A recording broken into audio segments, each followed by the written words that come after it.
El sistema de salud está pagando facturas millonarias por servicios médicos a pacientes que ya fallecieron. Sí, así de crudo suena. Ok, vamos a desmenuzar esto paso a paso. No tiene absolutamente nada de aleatoria. ¿Para nada? El dinero no desaparece por arte de magia. Se está drenando a través de, digamos, fracturas estructurales que están perfectamente identificadas en el texto. Y ese es el punto clave. Este reporte de la ADRES es un punto de inflexión. Nos obliga a dejar de mirar el sistema como si... Lo médico que está operando al revés. O sea, el documento expone que el gasto extremo está súper concentrado en la alta complejidad. Lo más caro, pues. Exactamente. Y nos entrega un mapa clarísimo de 3 nodos críticos que están colapsando las finanzas.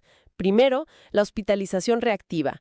Segundo, el uso ineficiente de las unidades de cuidados intensivos, las famosas UCI. Que son carísimas. Carísimas. Y tercero, la explosión descontrolada de los costos en las terapias oncológicas. Entonces, el objetivo de este análisis no es simplemente salir a proponer recortes austeros o decir que no hay plata. Claro, no es solo cerrar la llave. No, es evidenciar la urgencia absoluta de transitar hacia un modelo preventivo, porque inyectar más fondos a ciegas nunca va a solucionar el problema real. Es que echarle más agua a un balde roto no sirve de nada. Y para entender cómo llegamos a este nivel de gasto extremo en la alta complejidad, la lógica nos dice que primero hay que mirar hacia la base del sistema. A la puerta de entrada. Exacto. Justo a ese punto donde la cadena de prevención se rompe. El reporte de la ADRES señala un problema inmenso en la red hospitalaria primaria, o sea, en las instituciones prestadoras de salud, las IPS de baja complejidad. Así es. Y el término técnico que usan en el documento es, a ver, lo tengo por aquí, baja capacidad resolutiva. Sí, baja capacidad resolutiva. Pero, en términos prácticos, para la gente que usa el sistema a diario, ¿qué significa realmente que una clínica no tenga capacidad de resolución? Pues mira, significa que un paciente logra, después de mucho esfuerzo a veces, conseguir una cita médica. Va, lo evalúa un profesional, pero la institución simplemente no cuenta con las herramientas. ¿Herramientas de qué tipo? De todo tipo. O sea, no tienen las herramientas clínicas, no tienen los especialistas o a veces ni siquiera los procesos administrativos para solucionar el problema de raíz en ese mismo momento. O sea, vas al médico y sales igual que como entraste. Prácticamente. Porque el sistema actual está diseñado de una manera en la que, en lugar de resolver la condición del paciente en esa etapa temprana, simplemente lo remiten al siguiente nivel. Se vuelve un juego de pasarse la pelota. Totalmente. Te pasan de una ventanilla a otra, de un nivel a otro, y la causa de fondo de esto es una ausencia casi total de atención primaria en salud que sea verdaderamente efectiva. Claro. Y para que quede más claro, pensemos en patologías crónicas, cosas que desde el punto de vista médico son muy predecibles, ¿no? Y muy controlables si se manejan a tiempo. ¿Como la hipertensión? La hipertensión, la diabetes, exacto. Pero al fallar esta barrera de contención primaria, la enfermedad no se detiene. Sigue su curso natural, silencioso, pero avanzando. Ya con una pequeña filtración en la casa, ¿no? Sí, buen ejemplo. Si vas y la reparas de inmediato, pues el costo es mínimo. Compras un repuesto barato y listo. Pero si el plomero viene, mira la gotera y dice, oye, no tengo la llave para regarla. Te remito con otro plomero la otra semana. Y el agua sigue cayendo. El agua sigue cayendo todos los días y eventualmente el techo colapsa, la casa entera se inunda y ahora ya no tienes que pagar un repuesto, tienes que pagar una remodelación completa de la casa. Exactamente lo que pasa. El sistema de salud parece estar operando así. Ignora las goteras pequeñas y se dedica exclusivamente a reconstruir casas que ya están inundadas. Es un modelo 100% reactivo que se la pasa apagando incendios clínicos cuando ya están completamente fuera de control. Y el mecanismo financiero detrás de esa tubería rota es, la verdad, fascinante y aterrador a la vez. Aterrador me parece la palabra correcta. Sí, porque cuando ese paciente con diabetes no controlada inevitablemente ingresa por urgencias 6 meses después, ya no necesita una simple consulta de control. Ni la pastilla barata. Ojalá. Ya no es el medicamento económico. Ahora requiere intervenciones que literalmente multiplican el costo por 1000. Estamos hablando de daño renal, por ejemplo. ¡Wow! Un daño renal que exige sesiones de diálisis semanales de por vida. O neuropatías que terminan en amputaciones, que a su vez significan hospitalizaciones prolongadísimas. Y muchísimo sufrimiento para el paciente, además. Por supuesto. Entonces, esa falta de resolución temprana es lo que explica por qué la plata nunca alcanza. El sistema está pagando la tarifa más alta posible simplemente por no haber invertido una fracción mínima de esos recursos en gestionar el riesgo desde el día 1. ¡Wow! Es que tiene todo el sentido. Y si la falla en la atención primaria es, digamos, esa tubería que termina inundando toda la casa, eso nos lleva de forma súper directa a la habitación más cara y más crítica de todo el hospital. La UCI. La unidad de cuidados intensivos. Porque cuando esos incendios clínicos se salen de las manos, la gente termina ocupando camas ahí. Y el estudio de la ADRES muestra que hay una presión, o sea, los números son increíbles, una presión desproporcionada sobre estas unidades. Una sobreocupación constante. Y el dato que a mí me pareció más alarmante, leyendo el reporte, es que gran parte de esta presión proviene de ineficiencias que están documentadas en los procesos de triage. Sí, en cómo filtran a los pacientes. Exacto, en la forma en que el hospital decide quién necesita realmente entrar a cuidados intensivos y quién no. Es que los datos de la ADRES revelan una tendencia sistemática, o sea, que pasa todo el tiempo, a ingresar a las UCI a pacientes que padecen enfermedades irreversibles. Pacientes que ya no se van a curar. Exactamente, pacientes que ya se encuentran en etapas francamente terminales de su condición. Y aquí hay que entender algo clave. Desde una perspectiva puramente clínica, la UCI está diseñada para ofrecer soporte vital temporal. Temporal. Esa es la palabra clave. Sí, a pacientes que están críticamente enfermos, claro, pero que tienen un pronóstico de recuperación, que van a salir de ahí. Entonces, cuando se utiliza toda esta infraestructura carísima, de altísima tecnología, solo para mantener signos vitales en procesos que ya son irreversibles, se genera una distorsión económica gigantesca. A ver, espera, porque creo que hay que detenerse en este punto. Es un tema extremadamente delicado. Lo es. Porque si le decimos a un hospital o si sale una directriz que diga que empiecen a rechazar el ingreso a la UCI de pacientes terminales, la percepción inmediata del público va a ser que el sistema se está rindiendo. Claro, que los están dejando morir. Suena a que, por ahorrar unos pesos, se está dejando a la gente a su suerte. Entonces, mi pregunta es, ¿cómo se maneja este dilema sin cruzar esa línea hacia lo inhumano? Da la impresión, al leerlo rápido, de que el cuestionamiento de la ADRES podría interpretarse como ponerle un precio a los últimos días de vida de una persona. Entiendo perfecto el punto, y de hecho esa es la tensión central de todo este debate. Mira, los médicos en los servicios de urgencias a menudo se enfrentan a presiones enormes. Me imagino. Presiones de la familia. De la familia y presiones legales. Terminan practicando lo que llamamos una medicina defensiva. Porque temen que los demanden. Exacto. Temen demandas si la familia considera que no se hizo, y pongo esto entre comillas, todo lo posible. Claro, el famoso hagamos todo lo que se pueda. El problema es que todo lo posible en el contexto de una UCI significa procedimientos altamente invasivos. Estamos hablando de intubación, catéteres centrales, aislamiento total bajo luces fluorescentes, sin la familia cerca. Suena horrible, la verdad. Es que el análisis de la ADRES subraya un punto muy profundo aquí. Medicalizar en exceso al final de la vida no es un acto de compasión. Es la consecuencia directa de otra falla estructural del sistema. ¿Cuál falla? La falta de una cultura y sobre todo de infraestructura de rutas de cuidados paliativos. Ah, claro. O sea, es la falta de alternativas reales.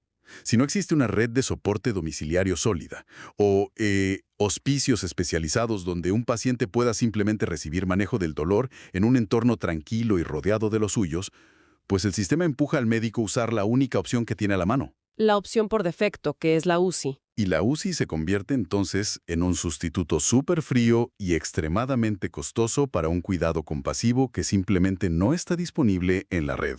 Lo has resumido perfecto.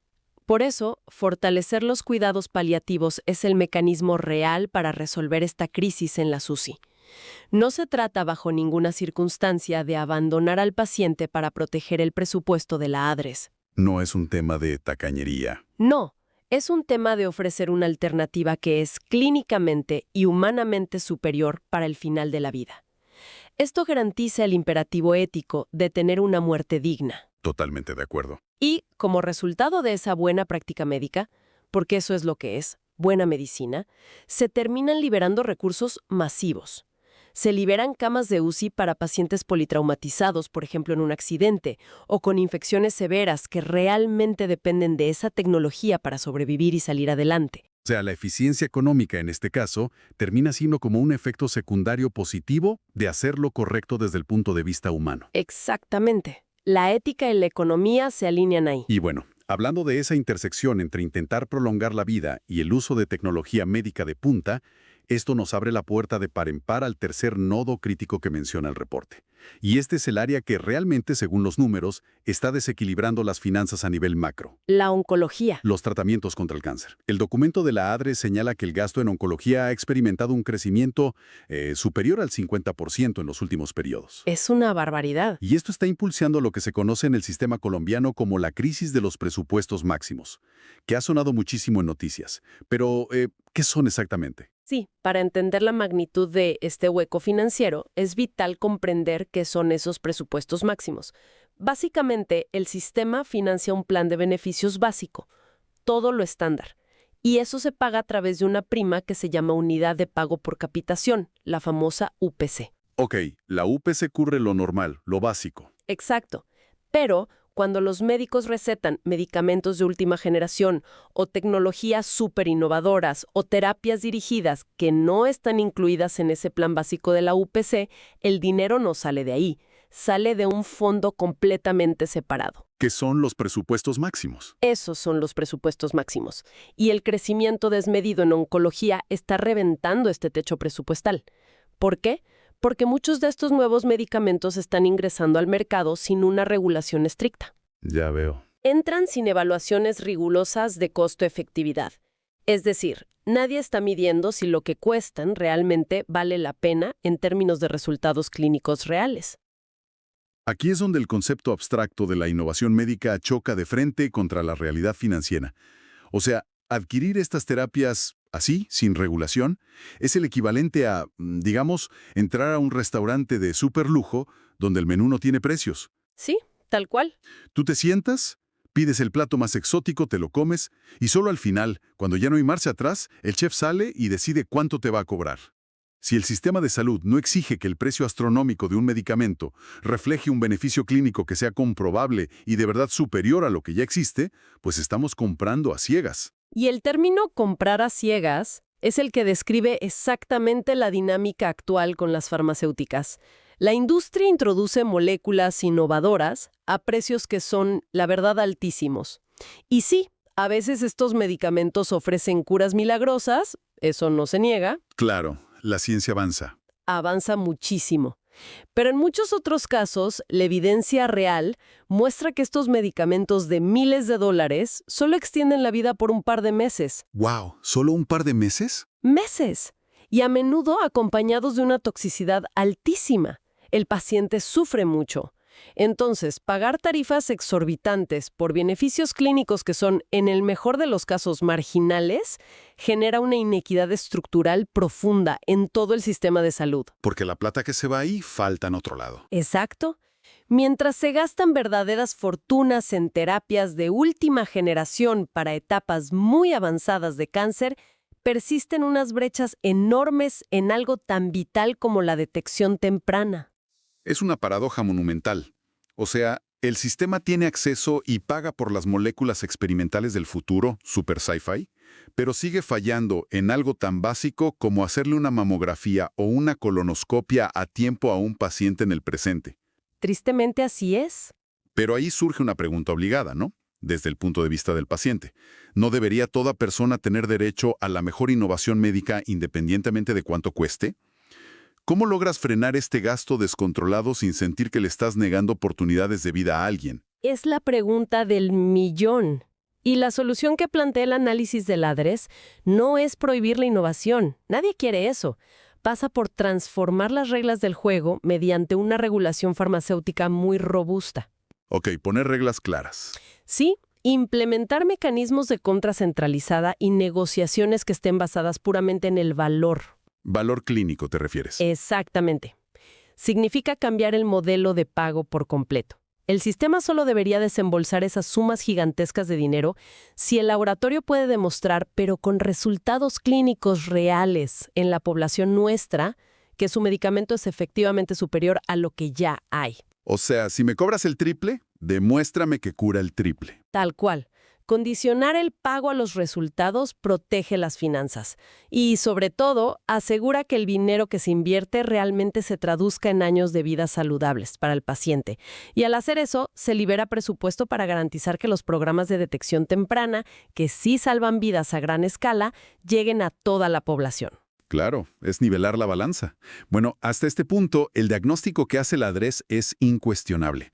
El reporte detalla cómo el presupuesto se nos está escapando por 3 huecos: la falta de atención primaria, el uso de las UCI como refugios para pacientes terminales ante la falta de cuidados paliativos y esta compra a ciegas de medicamentos oncológicos que no están regulados. Ese es el panorama. Pero diagnosticar la enfermedad del sistema es solo la mitad del trabajo, ¿no? El verdadero desafío es cómo implementas todos estos controles en el mundo real, en el día a día de los hospitales.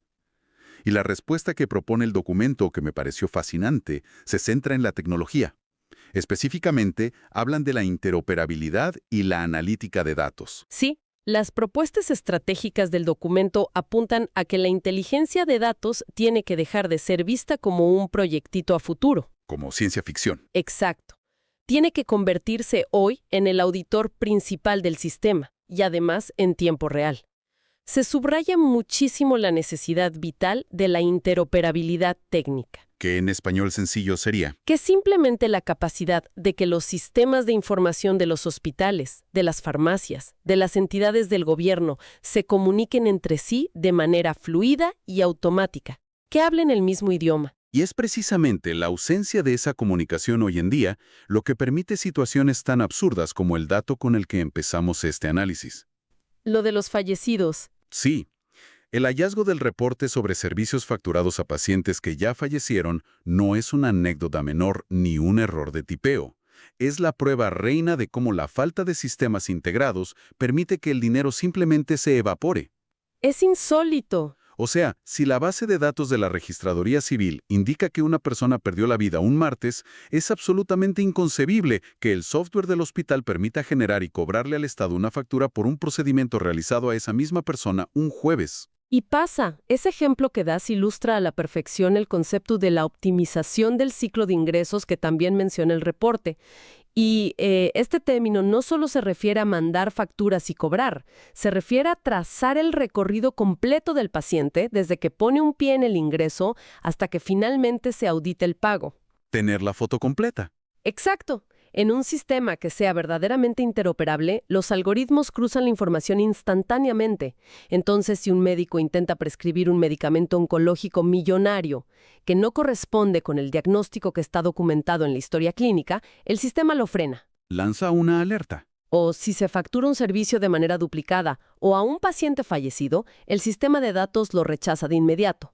O sea, la auditoría en tiempo real actúa como un filtro implacable contra el despilfarro y contra las inconsistencias administrativas, que también las hay muchas. Para ponerlo en términos muy simples, es reemplazar el trabajo manual de un pobre auditor revisando miles y miles de folios de papel 3 meses después de que ya se hizo el gasto, por un vigilante digital que aprueba o bloquea transacciones al instante. Esa es la idea. Queda claro que implementar esta inteligencia de datos ya no puede considerarse como un lujo tecnológico de países desarrollados. Es una herramienta absoluta de supervivencia financiera. O lo implementamos, o el sistema se quiebra por la fuga masiva de recursos. Es que no hay de otra.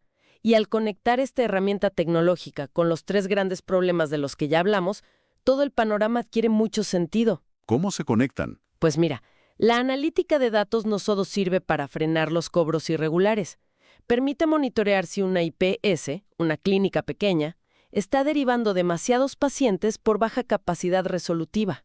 Ah, ¿los pilla pasándose la pelota? Medicamentos oncológicos en la población, para así poder exigirle resultados a las farmacéuticas. La tecnología es el mecanismo indispensable para poder ejecutar toda esta transformación operativa que el sector necesita a gritos. Totalmente. Y bueno, si condensamos todos los aprendizajes de este exhaustivo documento de la ADRES, La conclusión general creo que altera por completo el debate habitual que tenemos sobre la salud pública en este país. Lo cambia de raíz. Porque la solución a la crisis no se encuentra en buscar nuevas fuentes de impuestos o reformas tributarias para seguir llenando un barril que claramente no tiene fondo. Así es. La verdadera salida exige una reingeniería profunda en la gestión del gasto. Significa exigir que el primer nivel de atención resuelva los problemas de raíz, punto. Significa implementar redes de cuidados paliativos que devuelvan la dignidad al final de la vida y de paso liberen la SUSI, y establecer negociaciones de medicamentos basadas estrictamente en resultados comprobables. Y el corazón del mensaje de la ADRES, la conclusión de fondo, es que la sostenibilidad financiera y la equidad son dos caras de la misma moneda. No pueden ir separadas. Claro. Para que el modelo funcione a largo plazo, tiene que ocurrir un cambio de paradigma que es innegociable, y es poner a las personas en el centro absoluto de la estrategia. Suena obvio, pero a veces se olvida. Se olvida muchísimo. Esto implica dejar de incentivar el volumen de procedimientos médicos o la compra de medicamentos de última generación como si fueran fines en sí mismos. El sistema existe para gestionar la salud poblacional, para prevenir la enfermedad y al final del día para mitigar el sufrimiento. Esa es su razón de ser. Exacto. Cualquier gasto que no apunte directamente a esos tres objetivos es una desviación de su propósito fundamental. Es una visión que de verdad obliga a observar el bosque completo en lugar de perderse en los árboles de la contabilidad diaria. Y para ir cerrando este análisis, hay un pensamiento provocador que me surge naturalmente de esta última discusión sobre la analítica de datos, y quiero dejarlo ahí para quienes nos escuchan. A ver, cuéntame. Si la tecnología actual ya permite auditar en tiempo real, ¿verdad? Y cruzar historiales médicos masivos con algoritmos, eso significa que el sistema ya tiene, o va a tener muy pronto, la capacidad exacta de saber cuándo una escalada médica era evitable. Uy, sí.